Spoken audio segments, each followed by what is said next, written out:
My name is Lena, and I died on a cold, unforgiving night, swept out of the only home I had ever known.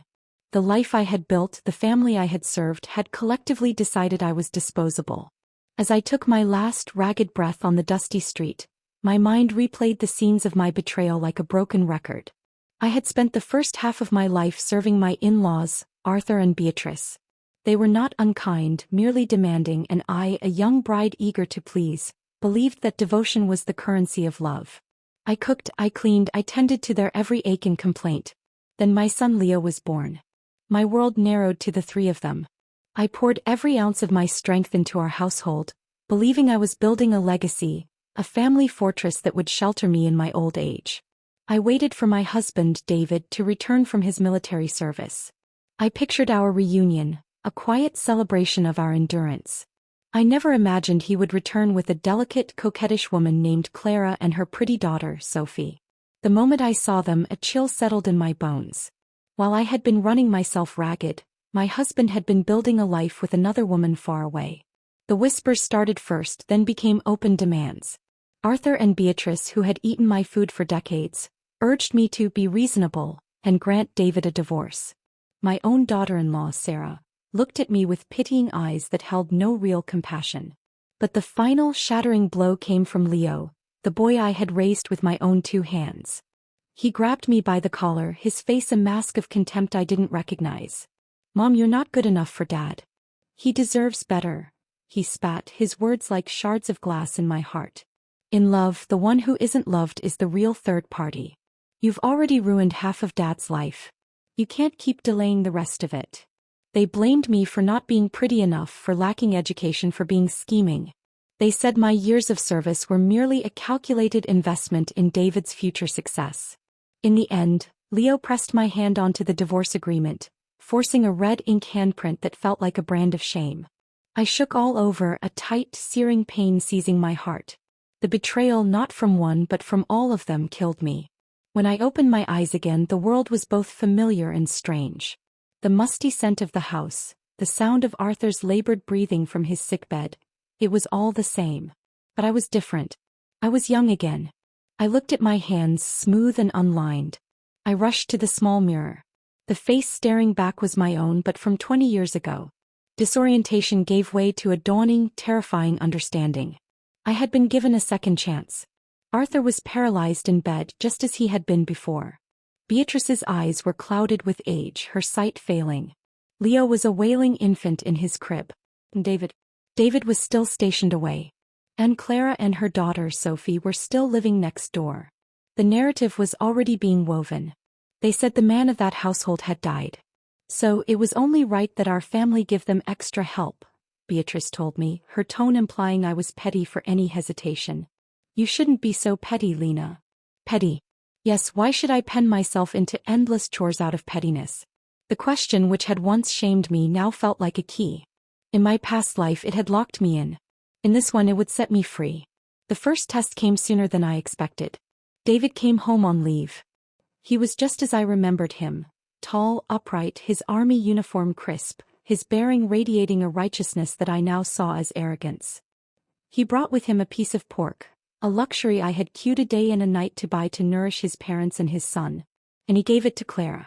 When I confronted him, his voice was a circle of calm, infuriating logic. "Lena, do you really have to lose your temper? Clara just lost her husband.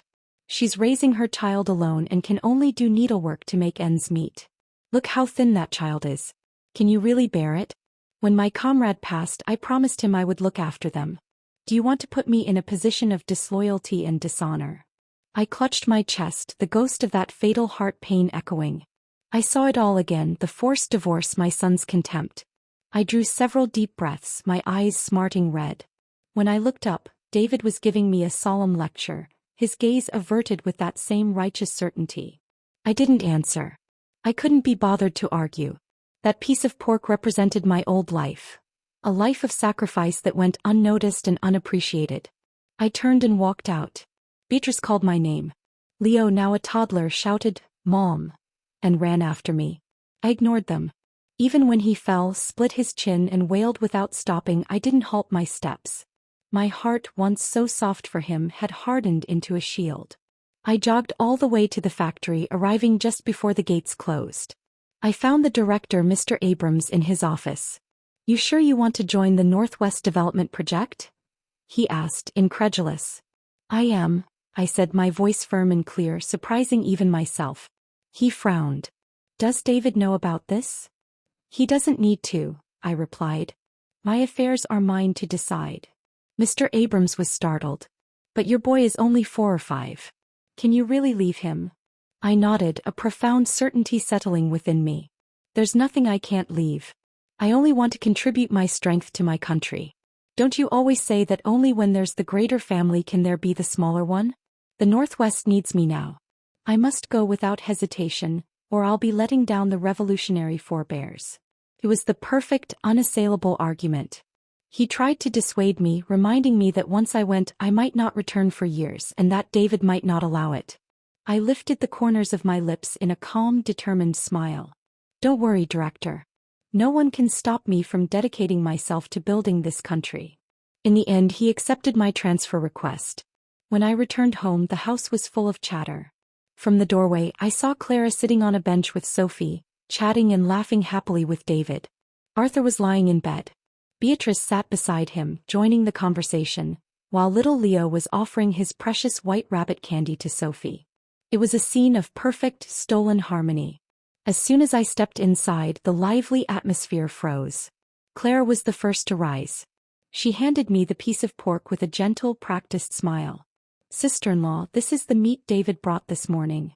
I didn't want it to go to waste since I can't cook it well, so I thought I'd bring it to you. I also brought some eggs and chives. Please use them to nourish the elders and the child." I didn't reach out. I simply walked toward the inner room. David furrowed his brows. "Go make dinner. Let Claire and Sophie stay and eat with us. Cook more rice." I looked at him, my face a placid mask. "I've already eaten. I'm not hungry. Whoever wants to eat can cook." The entire room went still. David couldn't hide the reproach in his tone. "You've eaten, but my parents, our son and Clara and her daughter haven't. How can you be so irresponsible?" A faint, cold laugh escaped my lips. "They are your parents and your son, David. I've been in this family for more than 5 years, cooking 3 meals a day every day. Why should I be the one to exhaust myself serving all of you while you just sit and wait for hot food? Do you not have hands or feet?" He stood up, his tall frame suddenly stripped of all the shine I once thought he had.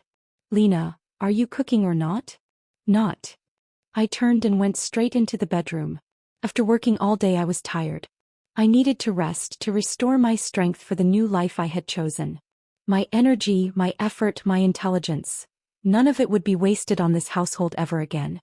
In the end, that piece of pork I had queued a whole day and night to buy was fried into a salty, greasy lump by Clara. But pork was still pork, and no matter how poorly cooked, it was eaten with 2 bowls of rice by everyone but me.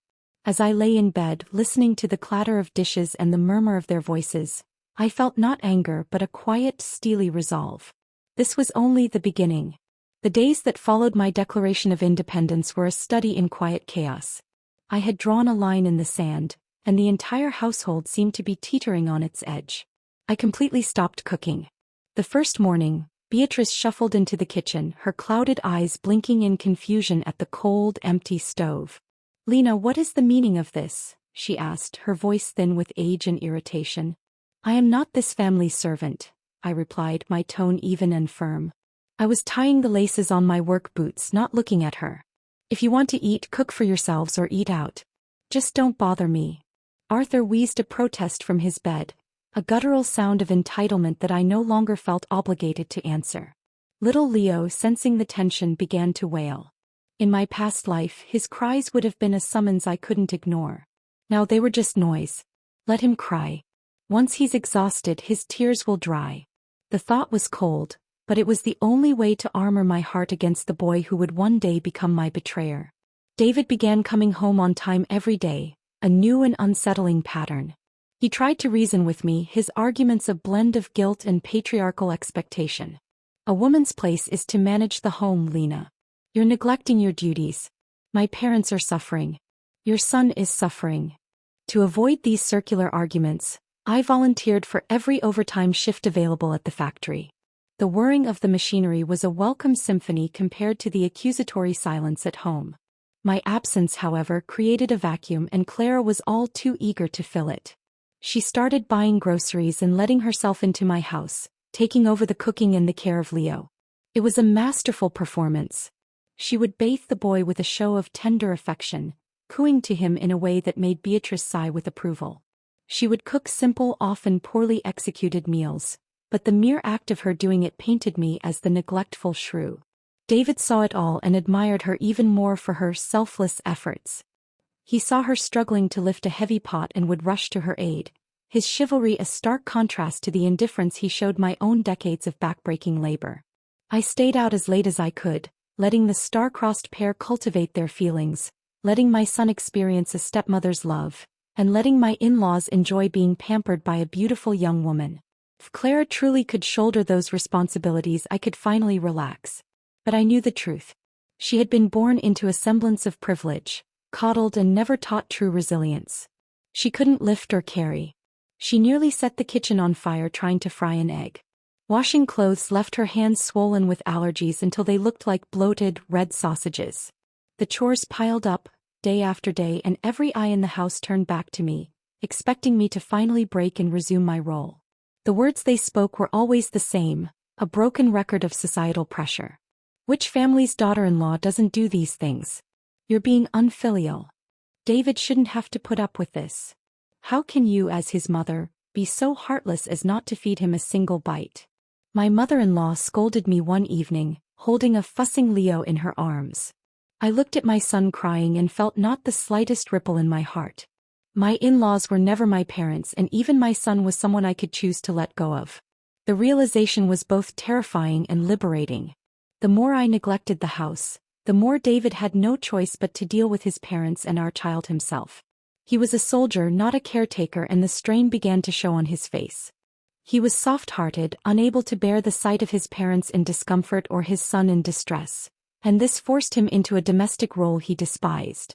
One evening I returned home later than usual. The house was quiet. To my surprise, David was waiting for me at the small kitchen table. On it were 2 plates. One with half a portion of braised ribs, another with stir-fried greens. He brought over a steaming bowl of rice and placed it in front of me. "Come eat," he said, his voice low. I glanced warily toward the inner room. "They're all asleep," he said quickly, catching my meaning. "Our son kept calling for you." I had to tell him stories for 2 hours before he finally settled. I didn't want to engage and was about to wash up and go to bed, but he stopped me. I asked at the factory. "There was no dinner served at the cafeteria tonight. I know you're angry with me, but there's no need to punish your own body." His words, for a fleeting moment, hit me right in the heart. He sounded concerned, almost like the man I had once loved. And he was right. Why should I ruin my health for his sake? My stomach was burning with hunger. I walked to the table, sat down, and put a rib into my mouth. The flavor was simple, a little oversalted, but it was food. As soon as I took a bite, David let out a long sigh. "Lena, these years have been hard on you. It's my fault for letting you suffer so much." So David knew how to reflect after all. Perhaps he was finally understanding the exhausting, invisible labor of serving an entire household. A tiny, foolish flicker of hope ignited within me. "I've been thinking a lot," he continued, leaning forward. "You're working and looking after the family too. It's too much for one person, so I want to discuss something with you. Why don't you quit your job?" The flicker died instantly, extinguished by the cold water of déjà vu. Here it comes. I knew that meal wouldn't go down easily. Soon Leo will start elementary school. He'll need help with his studies. My parents' health is getting worse every day. If you quit, you can focus on the house and won't be so overworked. In my last life, he had persuaded me with these same honeyed words. And what happened? As soon as I quit, he brought Clara in to replace me. They were inseparable day and night. And in the end, they seized the chance to join the Northwest Development together, running off to the frontier while I was left without a job, caring for the entire family by scrubbing clothes for others until my hands were covered in chilblains and thick calluses. I sneered at him, the taste of the pork turning to ash in my mouth. "But your parents would rather have their sons stay by their side. Our salaries are about the same, aren't they? Whoever earns money, it's all the same. Why don't you quit instead? I'll provide for the family." David's expression changed instantly, his features hardening. I'm a man. How could I let a woman support the family? I laughed, a low, bitter sound. That's right. You're a man and you don't need a woman to support the family. But tell me, where has your salary gone all these years? Did you give it to this household? His voice faltered and a shadow of guilt crossed his eyes. I've been saving it. When it's needed, I'll bring it out. I set down my chopsticks, went into our bedroom and returned with a small locked iron box. I opened it and pulled out David's bank book, tossing it in front of him on the table. Every month you get paid and every month the money disappears. What did you spend it on? Can you explain? Or should I ask where you've really been keeping it? Can you show me the money? David stayed silent, his jaw tight. I answered for him. You gave it all to Clara and her daughter, didn't you? That's why they can eat meat at every meal, wear new clothes every day, while your wife has worn shoes with holes in the soles for 2 years without being able to replace them. Your son wants milk powder, but he can only cling pitifully to your father. Buying a wheelchair for him is impossible. And taking your mother to the hospital for her eyes is also impossible. David, your so-called filial piety is nothing more than empty words. Every day you talk about it, but in reality, you just leave it to me to fulfill your duty for you. His frown deepened, yet he still spoke with that infuriating self-righteousness. Clara's husband died. They have no source of income. If I don't help them, am I supposed to just watch them starve? I sneered.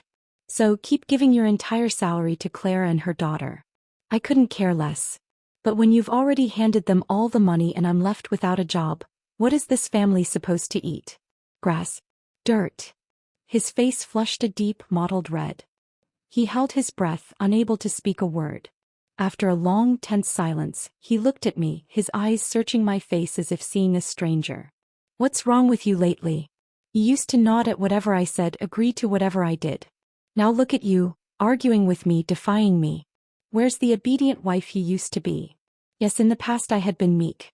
Because I had loved this man, I had yielded to him in everything, only hoping he would remember my goodness and return some measure of love. But now I saw through it all. The more you grovel and beg for affection, the less people value you. So I reached into the iron box once more and took out the divorce papers I had already prepared and hidden there. I laid them on the table between the half-eaten plates of food. Sign them. I want a divorce. You're free to pursue the one you truly love. When David saw the black and white words, divorce agreement, he shot to his feet, his chair screeching against the floor.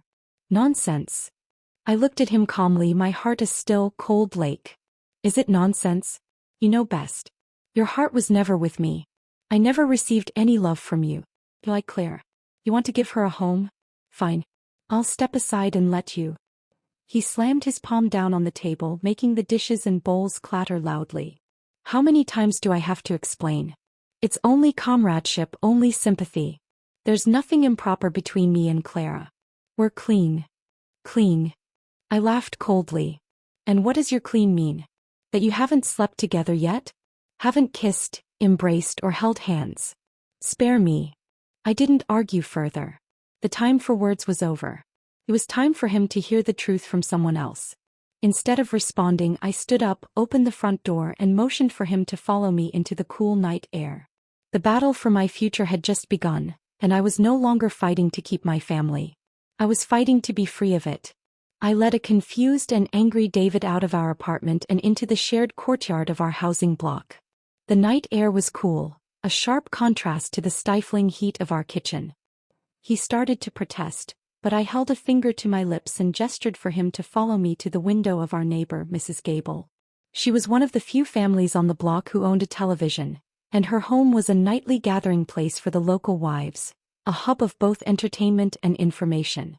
Lena, what is this foolishness? David whispered harshly. Shoo, I hissed. You want to know what clean looks like to the outside world? Listen. We crouched beneath the slightly open window.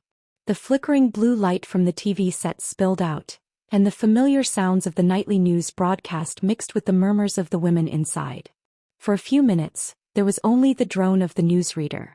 Then, as I knew it would, the conversation turned. Did you see her today? That Clara woman was wearing another new outfit. Such a delicate shade of pink. Looks expensive, one voice said. I recognized it as Mrs. Gable's. Ordered custom from the county, she told me. Isn't it ridiculous? Another woman, Mrs. Finch, chimed in. Her husband's dead, yet she's living better than when he was alive. Poor Lena. Marrying such a useless man. My breath caught. David stiffened beside me. Exactly, Mrs. Gable continued, her voice dripping with disdain. Lena works hard at the factory. She's one of the best. At home she can manage everything neatly. But David, that shameless bastard, is out messing around with another woman. Looks respectable on the outside in that uniform, but inside he's trash. I've wanted to tell Lena to just divorce him already. She's still young and beautiful and her income is good. Plenty of men are waiting for her. I've got relatives who visit every New Year, and they always ask if Lena's divorced yet so they can pursue her. I heard David's sharp intake of breath. I didn't look at him. I kept my eyes fixed on the dusty ground, letting the words sink in. As for Clara, she's trouble, Mrs. Finch added, her voice lowering conspiratorially. When her husband was alive, she was already flirting with other men. Now that he's gone, she's even bolder about it. And David, that blind fool, ignores Lena and treats Clara like a treasure. These past few days, haven't you noticed? Mrs. Gable said. Lena's been working overtime. She's not cooking or washing clothes at home anymore. It really seems like she's serious about divorce. When I get the chance, I'll talk to her too. Tell her to be firm. This isn't feudal times anymore. A woman who divorces can still hold up the sky on her own. Yes, I'll encourage her and even introduce her to some relatives, Mrs. Finch agreed eagerly. Let David regret it. Aside from his looks and his army job, he has nothing worth bragging about. His parents are half dead and no decent girl would want to be burdened with them. Just wait. If David really marries Clara, their days will turn into a mess. They'll probably divorce eventually. Clara's a troublemaker. No matter who she's with, the marriage won't last. The women continued, their gossip painting a picture far more damning than anything I could have ever said. They talked and talked until I grew sleepy. Thinking about work the next day, I had no more patience to keep crouching with David, listening to the brutal public verdict on his character. I stood up, my knees cracking, and headed home without a backward glance. David followed me, his face a thundercloud. The righteous certainty he had carried just minutes before seemed to have evaporated, leaving behind a shaken and silent man. Back inside, I washed up quickly and lay down, falling asleep almost immediately, the strange exhaustion of emotional liberation washing over me. He sat by the bed for a long time and I could feel his gaze on me. He wanted to speak, to defend himself, but seeing that I had no intention of responding, he eventually gave up and lay down, the space between us in the bed feeling like a chasm. The next morning we moved around each other in a stiff, wordless routine. As we left for work, we ran into Clara at the entrance to our building. She was dressed in a new light blue tunic, her hair neatly braided. She started to greet me with that saccharine sister-in-law, but I walked straight past her as if she were invisible. Instead, she turned her attention to David, her voice a sweet, hopeful chime. David. To my astonishment, David only glanced at her, his expression cold and closed off, and then walked right past her as well. He fell into step beside me. From the corner of my eye, I caught a glimpse of Clara's face, her pretty features twisting into a mask of wounded resentment. We walked side by side in silence for a block. Then I felt him tug at my sleeve. He unwound the thick wool scarf from his own neck and draped it around mine, his fingers briefly brushing my chin. I froze, stunned by the unfamiliar gesture. Then he pulled 2 boiled eggs from his pocket and pressed them into my hand. They were still warm. I made these before you woke up, he mumbled, not meeting my eyes. From now on, I'll make them for you every day. I stared at the eggs in my palm, symbols of a domestic care he had never before offered. You don't need to do this, I said flatly. He drew a deep breath, his gaze finally meeting mine, and for the first time I saw something that looked like genuine sincerity. I was wrong before. I let you suffer. From now on I'll change. Let's live well together. Then he pulled something else from his pocket, a small, thick envelope. He stuffed it along with the eggs into my hands. This is my salary for the month. Keep it. From now on I'll bring home every cent. Without waiting for my reply, he turned and walked briskly toward the direction of his unit, his tall, upright back looking strangely vulnerable. I stood there on the sidewalk, clutching the warm eggs and the envelope of money, a tangle of emotions warring inside me. It was too little too late, and yet, a part of me, the ghost of the woman I used to be, felt a treacherous flicker of hope. It was shattered by a sharp, bitter voice. No matter what tricks you used to drive David away from me, you can't change the fact that he has me in his heart. Clara was standing a few feet away, glaring at the eggs and the money in my arms, her face pale with fury. All these years, David has given me his salary and his eggs. You've only gotten them once. We still have a long future together. Her arrogance, her sheer audacity, snapped me out of my confusion. I curved my lips into a mocking smile. Just then, several neighbors, including Mrs. Gable, stepped out into the courtyard. I deliberately raised my voice, making sure every word carried. "Oh, so my husband gives you eggs to eat every day? So all this time he's been handing you his salary every month. No wonder he never brought a single penny home." I held up the eggs in the envelope. "Well then, these eggs and this money, he asked me to pass them on to you. As long as you eat well and live well, he can finally be at ease." The effect was instantaneous. The surrounding neighbors stopped in their tracks, their eyes wide, then fixed on Clara with dawning understanding and disgust. Clara's cheeks flushed a scarlet red. The arrogance she had shown moments before evaporated, replaced by panic. "You're making things up," she cried, her voice shrill. "David and I are completely innocent." I widened my eyes, mocking her innocence. "Really? Then where did you get the money to buy a new outfit every 3 to 5 days? If it wasn't from my husband, was it from some other man?" Her face twisted. "Lena, don't you dare try to dump that filth on me." I shook my head slowly, clicking my tongue in mock pity. "How sad for my husband, thinking of you in his heart, talking about you with his lips. Married to me, but still carrying on with another woman." Then I turned toward Mrs. Gable. "Sisters, Clara says she has nothing to do with my husband. Then tell me, where does all her money come from for this comfortable life? Which man gave you money because he fancied you?" Mrs. Gable and the other women immediately frowned, their eyes toward Clara filling with open disdain. They no longer bothered with courtesy and walked right up to her, forming a small, angry circle. One of them, a large woman named Betty, spat harshly, shameless. Daring to act but too cowardly to admit it. Clara tried to defend herself, her voice trembling. "Sisters, don't listen to Lena's nonsense. You all know what kind of person I am." They sneered. "Yes, we know you too well," Mrs. Gable said coldly. "When your husband had just died, you were already sending handkerchiefs to mine. Don't think we didn't notice what you were up to. Only a fool like David would fall for your tricks." Clara's eyes reddened, tears threatening to fall, but the women no longer held back. "You only dare bully Lena, thinking she's easy to push around," Betty snarled, getting right in Clara's face. "Let me warn you. Don't you dare pull those tricks in front of my husband. If you do, I'll slash you with a knife." At that threat, Clara physically recoiled, trembling in fear. The collective judgment of the courtyard, the stench of exposed scandal, seemed to choke her. Mrs. Gable slipped her arm through mine, her face set in a grim line of solidarity. "Come on, Lena. Go. I've got something to tell you anyway. Let's see how long she can keep up her act." Together we walked toward the factory, leaving Clara standing there alone in the middle of the courtyard, completely and utterly abandoned by the very society whose opinion she had once manipulated so skillfully. The battle lines had been redrawn, and for the first time I wasn't fighting alone.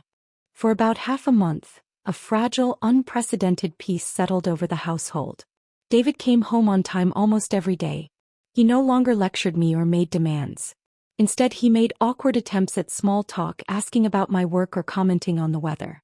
After dinner, he would even gather the dishes and wash them himself, his large soldier's hands clumsy with the soap and sponge. I was more than happy to let him. This was the bare minimum, and I refused to reward it with gratitude. I continued my routine. Work, overtime, a silent return home. After freshening up, I went straight to bed. David would lie down beside me, and several times I felt him tense, starting to speak, only to swallow his words back down. In the dark, I could feel the turmoil radiating from him. No one knew what was turning in his mind: remorse, calculation, or simply a bruised ego from the neighborhood gossip. I didn't care enough to ask. Clara predictably did not give up. She came by the house a few times, her eyes red-rimmed and pleading, looking for David. To his credit, during this period he turned her away with a coldness that seemed to genuinely shock her. He would stand at the door, his body blocking her entry, and murmur a few terse words I couldn't hear before closing it firmly. My mother-in-law, Beatrice, whose poor eyesight seemed to sharpen her other senses, noticed the shift. She took my arm one afternoon as I was heading out, her gnarled fingers surprisingly strong. "David still loves you the most," she said, her voice a low, wheedling whisper. "You shouldn't keep blaming him. Come home earlier. Share the household burdens with him. As long as you're united, life will turn out fine." I gave no response, simply extricating my arm and continuing on my way. In my heart, I knew this calm was only the eye of the storm. A woman like Clara, who had built her survival on manipulating a man like David, would not relinquish her prize so easily. Her resources were dwindling and desperation would make her bold. Another month slipped by, and then the list for the Northwest Development Project was finally posted on the factory bulletin board. A small crowd had gathered, murmuring and pointing. My eyes scanned the typed names and there it was, Lena Petrova. A wave of visceral relief, so powerful it made my knees weak, washed over me. It was real. My escape route was confirmed. The news traveled fast. David heard it that same afternoon, and when he returned home his face was like a thundercloud. The tentative peace of the past weeks shattered in an instant. "If you go northwest, does that mean you're abandoning me and this family?" he demanded, his voice tight with a mixture of anger and something that sounded like panic. I met his gaze steadily, having prepared for this very question. "Your unit should also have positions for the development project. Apply for one. We can take our child and your parents with us. Over there, housing and meals are provided, and the apartment is twice the size of this one. If we go together, life will be better than here." It was a genuine offer, a final test. If he chose us, chose a future that offered tangible improvement for everyone, perhaps the ghost of our past life could be laid to rest. He clenched his jaw, the muscle twitching.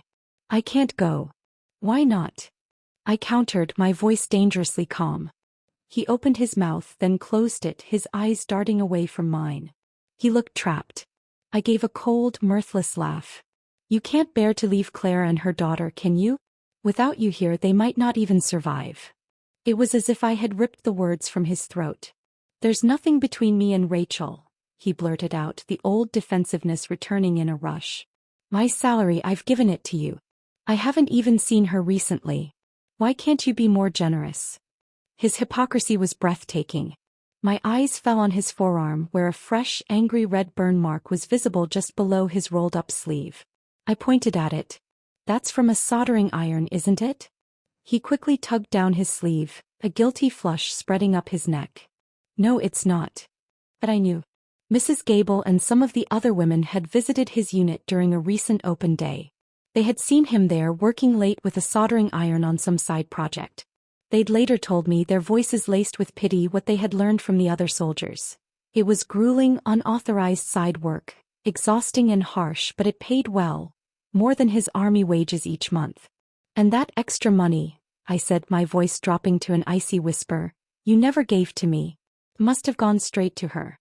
To buy more of those custom-made dresses. To put meat on her table every single day while your son makes do with gruel." The silence that followed was heavier than any shout. I had laid his secret, shameful sacrifices for another woman bare in the middle of our kitchen. He had no defense, no righteous argument that could stand against the evidence of his own burned skin and my cold, knowing gaze. I had no more patience for a man who had learned to lie so easily, even to himself.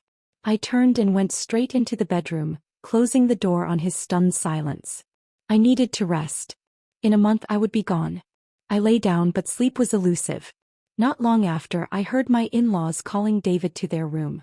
Our house was so small, so flimsy, that every word drifted clearly through the thin wall. For the first time in their lives, Arthur and Beatrice were scolding their golden boy. We didn't say anything before because life was still steady enough. Arthur's voice was a reedy, labored rasp. But Lena has already made her stance so clear. "You can't keep dragging this out. You can't have everything both ways. Look at this family situation," Beatrice continued, her tone sharper than I'd ever heard it. "If you really end up with that Claire, your parents won't last long. That woman isn't the type who can keep a household. Son, wake up. Haven't these past months been hard enough on you? Arthur wheezed. Half dead, covered in injuries.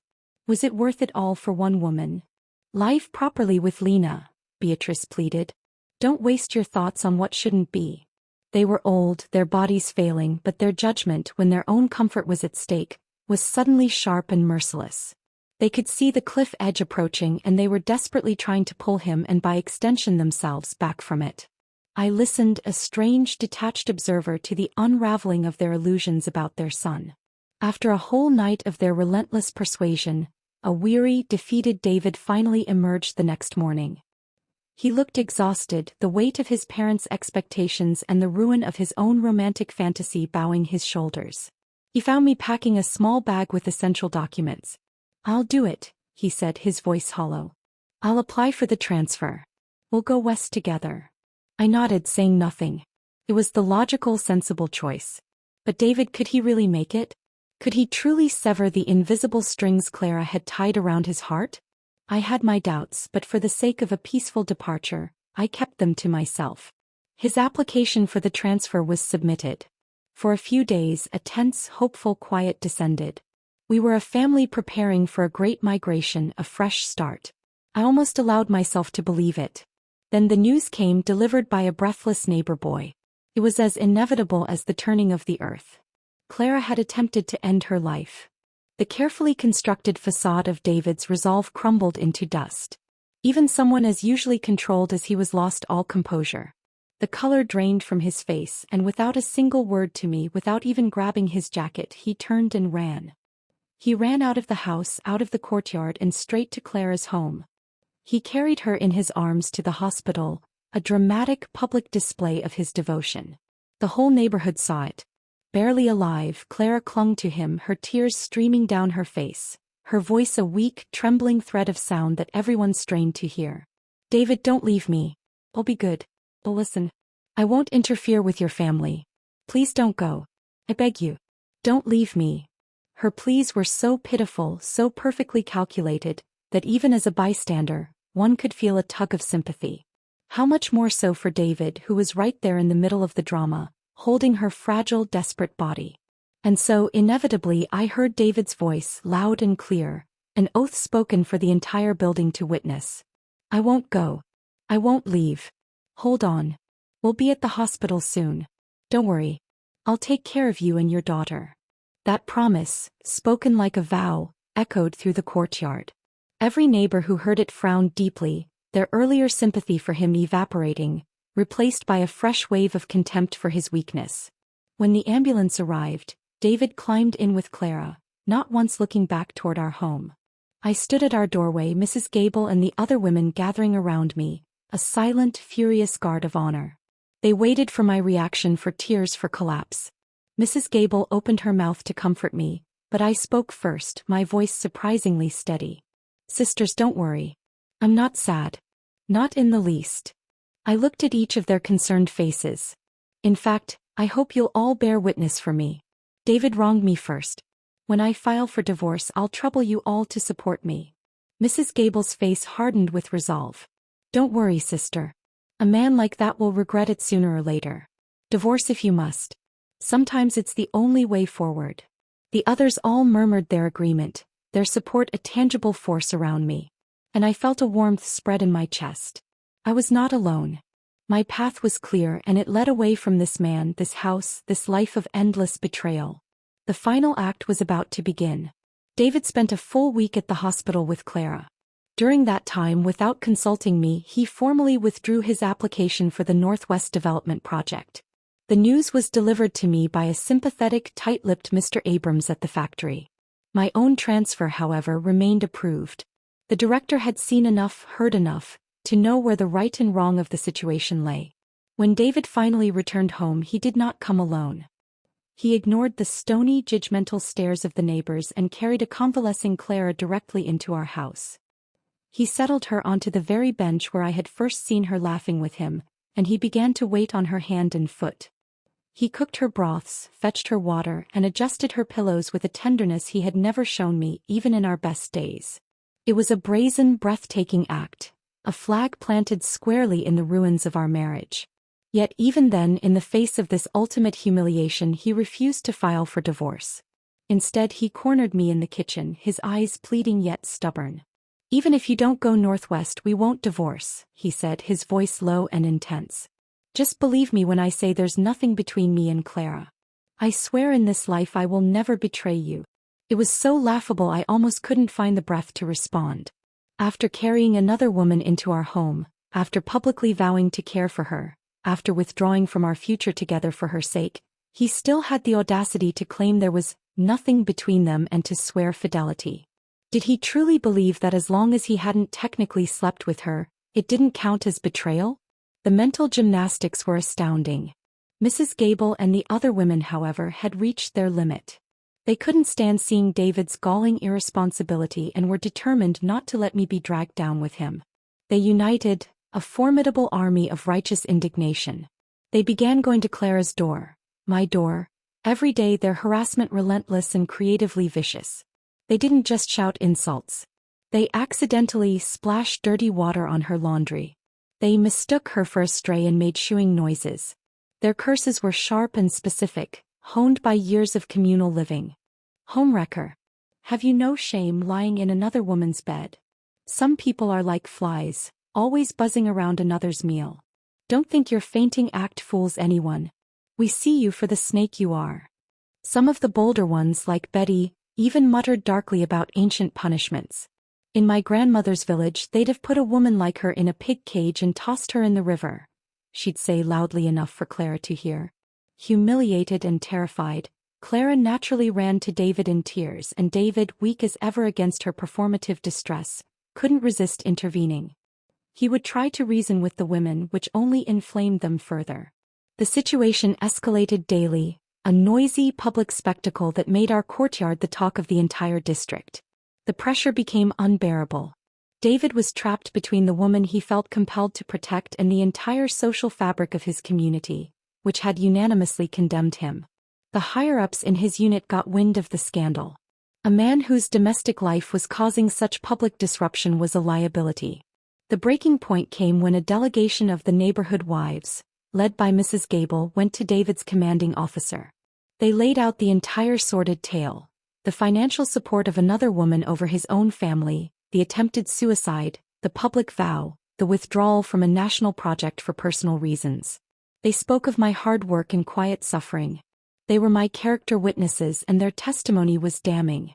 Cornered, professionally embarrassed, and socially ostracized, David finally capitulated.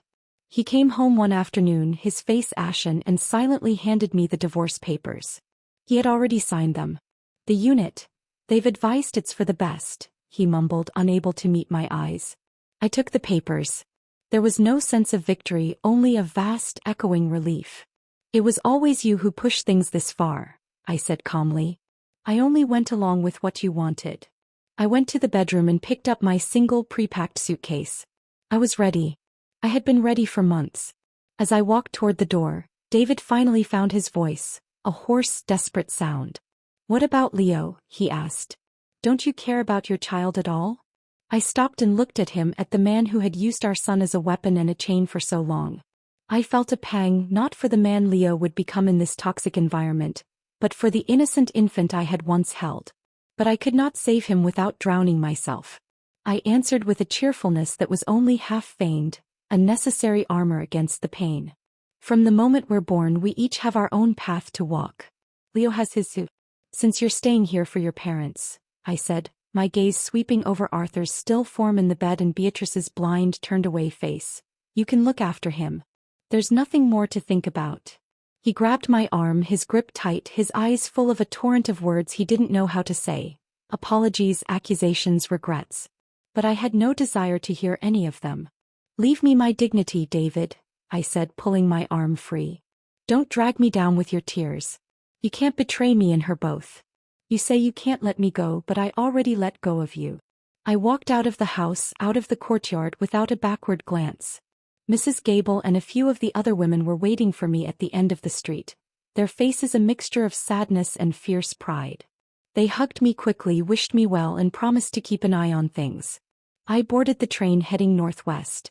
It was a noisy, smoky beast filled with the hopeful and the ambitious, all of us leaving something behind for the promise of something new. As it began to chug out of the station, I saw a figure running along the platform. David. He was chasing the train, his face a mask of anguish, his hand outstretched as if he could pull me back. I did not wave. I did not shed a tear. I turned my face from the window and looked straight ahead at the vast, unfolding landscape.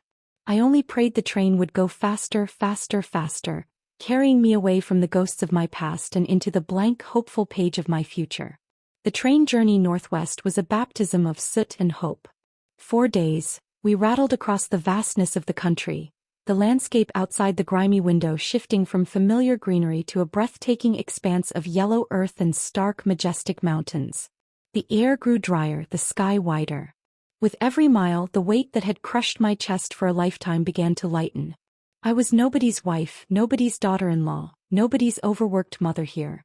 I was simply Lena Petrova, a worker for the Northwest Development Project. The base we arrived at was a raw, bustling settlement carved into the Luss Plateau. Barrack-style housing, dust everywhere, and a wind that carried the scent of earth and industry. It was austere, challenging, and to me it was paradise. I was assigned to a team managing logistics for the new machinery being brought in. The work was physically demanding, the hours long, but it was work for a purpose I believed in, and every ache in my muscles felt like a badge of honor, not a symptom of servitude. For the first few years I built a life of quiet, purposeful solitude. I shared a small, basic room with another female worker, a widow from Shanghai who had also come seeking a new start. We became fast friends, bonded by our shared pasts and our determination to forge a future. I learned to fix machinery, to read complex supply manifests, to lead a small team. The respect I earned was based on my competence and my work ethic, not on my ability to silently endure.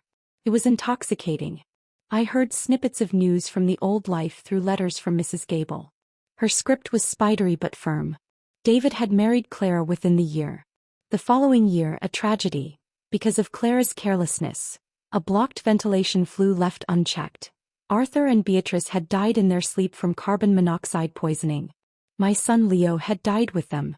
The news was a distant, muffled explosion. I felt a profound, sorrowful emptiness for the boy I had known, but the pain was clean, devoid of the toxic bitterness that had characterized my past life. They were tragedies that belonged to another world, to people I no longer was. Mrs. Gable's letters grew more infrequent. She wrote that after the deaths, the army had restructured, and David was forced to transfer to a local factory. By a twist of fate so cruel it felt karmic, he ended up in the very position I had once held, overseeing the spinning machines at my old factory. As the state-owned enterprises struggled, the cotton mill's profits declined year after year, and David's wages dwindled. Clara, careless and extravagant, quickly began to resent their poverty. To give her the life she demanded, David, soft-hearted and proud, started taking on illegal, dangerous side jobs. But Clara was insatiable. She constantly whispered in his ear about other men making good money buying cars and refrigerators. David, pushed by her greed and his own wounded pride, drove himself harder and harder. 10 years passed in the Northwest. I grew from a simple worker to a shift supervisor, then to a deputy director of our sector. My life was my work and it was fulfilling. And then I met Anton. He was an engineer, a quiet, thoughtful man who had also come west to contribute. He had lost his first wife to illness and carried a gentle sadness that resonated with my own. There were no grand declarations, no dramatic passions. Our courtship was a slow, steady building of trust and companionship. He admired my strength and my mind. He never once expected me to serve him. We would cook meals together in the communal kitchen, our conversations easy and full of mutual respect. We married in a simple ceremony at the project headquarters. Because of our ages and our demanding work, we never had children and neither of us minded. We built a life of shared purpose and quiet affection. For the first time I understood what it meant to be in a partnership, to be cherished not for what I could do but for who I was. I spent 30 years in the West. 30 years of watching barren hillsides turn green, of seeing factories rise from the dust, of building something that would outlast me. Under Anton's unwavering support and through my own sheer will I rose through the ranks. I grew from a deputy director to the director of regional development for the entire Northwest sector. The little girl who had been told her only value was in servitude was now overseeing the livelihoods of thousands. With the changing times and the country's new focus, my expertise was needed back in the provincial capital. I was invited back to my home province to take a significant position on the State Resource Development Board, overseeing the development of mineral resources across the region. It was a triumphant return, a vindication I had never dared to dream of. Anton Ever my rock came back with me. We settled into a comfortable apartment in the city, our days calm and steady, filled with the quiet joy of a shared life well lived. The ghosts of my past were just that, ghost. They held no power over me anymore. My new role involved inspection tours to various industrial sites. It was on one such trip to a remote township coal mine that the past decided to pay a final unexpected visit. We were walking the site, a group of officials and managers, our shoes crunching on the coal-dusted ground. My eyes, trained to assess efficiency and safety, scanned the workers. And then I saw him. He was standing among a group of miners waiting for their shift, his head bowed. His skin was darkened by grime and sun, his hair, what little was visible under his cap, was completely white. His once upright frame was stooped and broken. And his left sleeve of his grimy work jacket was pinned up, empty. One arm was gone. The once proud soldier, the man whose righteous bearing I had once mistaken for strength, was now a hollowed-out shell, his eyes void of any light. He looked like nothing more than a man utterly worn down by time, regret, and hardship. It was David. I wasn't surprised. Mrs. Gable, in one of her last letters before she passed, had kept me informed. After I left, David's life had spiraled. The year I went west, he married Clara. The tragedy with his parents and Leo followed. A few years of strained marriage later, exhausted from years of back-breaking work to satisfy Clara's vanity, David had an accident at the factory. His arm was caught and mangled in a spinning machine, leaving him disabled. When he came out of the hospital, he was no longer the handsome man Clara had coveted. She began to despise him and soon got involved with a tailor from the county. Their affair was exposed right inside David's own home. He had hidden in a cupboard to avoid a confrontation, only to overhear their conversation. They spoke of his parents, and Leo, and Clara, in a moment of cruel carelessness, revealed that she had deliberately blocked the flue, knowing the risk, wanting the burden of his parents gone. Something in David had finally snapped. He had grabbed a kitchen knife and killed Clara on the spot. Because of his prior military service and the extreme provocation, the court had shown leniency, sentencing him to 10 years. After serving his term, no one would hire a one-armed ex-convict. In desperation, he had gone to work at a coal mine, and there he had stayed for decades. As for Clara's daughter, after David went to prison, she had run off with a man and disappeared. I watched him for a moment from across the yard, this ghost from my deepest pain. I felt a profound, quiet sadness but no hatred. He was just a broken old man, living the consequences of every choice he had ever made. The inspection ended, and as our group prepared to leave, David stood beside the cars, his dim, wet eyes following me. He had recognized me. How could he not? I was the one who had gotten away, the one who had flourished in the soil where he had withered. I made a decision. I walked over, my heels silent in the coal dust. The officials with me hesitated, then hung back, sensing a private history. "Long time no see," I said calmly. He swallowed hard, his Adam's apple bobbing in his scrawny neck. Tears brimmed in his red-rimmed eyes. "Long time no see," he echoed, his voice a hoarse, ruined thing. We looked at each other and found there was nothing more to say. Every possible word, apology, accusation, reminiscence, was buried under the mountain of the past. The chasm between us was too wide, too deep. I gave a slight, formal nod, then turned and got into the car. As we pulled away, I saw him in the rearview mirror, his figure growing smaller, until he finally collapsed to the ground, his body racked with sobs he could no longer contain. My husband, Anton, glanced back, his kind face puzzled. "What's wrong with that disabled man?" he asked. I looked straight ahead at the road leading away from the mine, away from the past. "Maybe life has just been too hard on him," I answered evenly. Anton nodded, a sigh of genuine pity in his voice. Yes, at his age, still working in a coal mine, it must be bitter.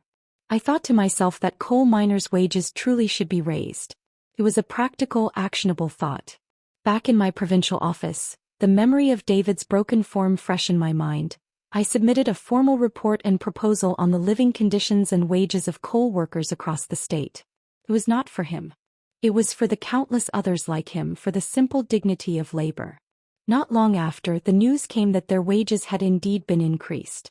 But along with that news came another, delivered in a brief, official memo from the township. David Petrova had committed suicide in the coal mine. My husband sighed with regret when I told him. Life was just about to improve.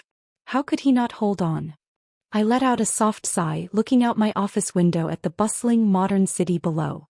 Perhaps not everyone is worthy of the blessings of a new era, I said quietly. His tragedy was complete, a final solitary act in a life that had been defined by choosing the wrong path, again and again. For me, however, the path ahead remained bright, clear, and entirely my own. The news of David's suicide was a final, quiet punctuation mark at the end of a long and painful sentence. I felt a complex swirl of emotions, a distant, residual sorrow for the young man he had once been, a profound pity for the broken figure he became, and a chilling clarity about the inevitability of it all. Anton, sensing my need for solitude, simply held my hand that evening, his silent presence a balm. He did not press, and I did not offer more. Some histories are too heavy to share in full. My work became my anchor. The report I had submitted on the coal miners led to a statewide review of resource extraction labor practices. I found a fierce, focused passion in this kind of advocacy, using my position to ease the burdens of those whose labor was so often invisible. It was a way to honor the struggle I had seen in David's eyes without being chained to his memory. I was not fixing his life. I was improving the systems that had failed him and countless others. Years melted into one another. Anton and I settled into a comfortable rhythm of mutual respect and deep affection. We traveled for my work, read together in the evenings, and built a life that was rich in peace, if not in dramatic passion. It was more than I had ever dared to hope for. The ghost of Leo, my son, would sometimes visit me in quiet moments. I wondered what kind of man he might have become, freed from the toxic influence of his father and a manipulative stepmother. I allowed myself to mourn the potential, not the reality, for the reality had been stolen from us both long before my rebirth. I retired from the State Resource Board at 70, leaving behind a legacy of tangible progress, safer mines, fairer wages, and a generation of younger officials I had mentored who carried the torch of pragmatic compassion. Anton and I moved to a small, comfortable house on the outskirts of the city, with a garden where he could indulge his love for roses and I could sit for hours with a book, the silence a welcome friend. It was in this tranquility that Mrs. Gable found me again, or rather, her daughter did. A neatly dressed woman in her 40s appeared at my gate one afternoon, holding a small, lacquered box. "Director Petrova?" she asked hesitantly. "My mother was phone Gable. She asked me to find you and give you this if I ever could." I invited her in, my heart thumping with a strange nostalgia. Over tea, she told me her mother had spoken of me often with a kind of proud reverence. "She said you were the one who got away," the daughter said with a gentle smile. "She said you showed all of us what was possible." After she left, I opened the box. Inside were a few faded photographs of the old courtyard and a bundle of letters tied with a ribbon. The very letters I had written to Mrs. Gable in my first years in the Northwest. I had forgotten the raw pain and desperate hope in them. Beneath them lay a single newer envelope. In Mrs. Gable's shaky, final script, it was simply addressed, "For Lena." I opened it. The letter was short. "Lena, if you are reading this, I am gone and you have built the life you deserved. I have never stopped feeling I should have done more for you then. But I watched you through your letters and I saw you save yourself. You were the strongest of us all. Do not look back. There is nothing for you there. Your friend Fong." I cried then, quiet, cleansing tears for the woman who had been my first ally, for the past that was finally, completely laid to rest. The peace of my retirement was profound. Anton and I grew old together, our love a quiet, steady flame. When he passed away peacefully in his sleep a decade later, the loss was a deep ache, but it was not a devastation. We had said everything that needed to be said. We had loved fully and well. His absence was a presence in itself, a warm memory that filled the house. I lived another 10 years alone but never lonely. I had my books, my garden, and the occasional visit from former colleagues or the children of friends. My mind remained sharp, my spirit content. I had long since made peace with every choice, every twist of my fate. One afternoon, as I sat on my porch watching the sunset paint the sky in hues of orange and purple, I felt a familiar tightness in my chest, a gentle, insistent pressure. It was not the seizing, bitter pain of my first death, but a slow, weary closing. I leaned my head back against the chair, a soft smile on my lips. My eyes fell on a single perfect red rose that Anton had planted, now in full bloom. I thought of Tommy's small, trusting hand in mine a lifetime ago. I thought of the relentless whir of the factory machines, the dust of the Northwest, Anton's kind eyes, the weight of our official seal on a document that would change lives. I had endured betrayal and humiliation. I had known love and respect. I had built a life of consequence. The world began to softly fade at the edges, the colors of the sunset blending into a gentle, welcoming light.